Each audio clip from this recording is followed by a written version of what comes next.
Hey guys, and welcome back to this channel. In this video, I'll be showing you guys how you can pay or book a hotel room on Agoda without using credit card.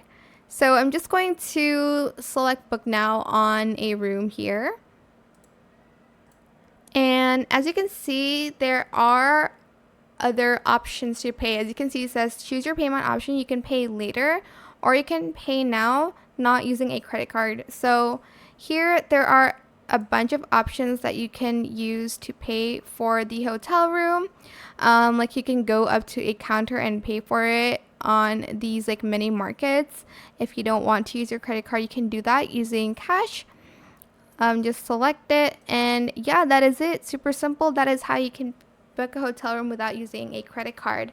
I hope it was helpful for you guys. Don't forget to like, comment, share, and also subscribe to this channel if you haven't done that already.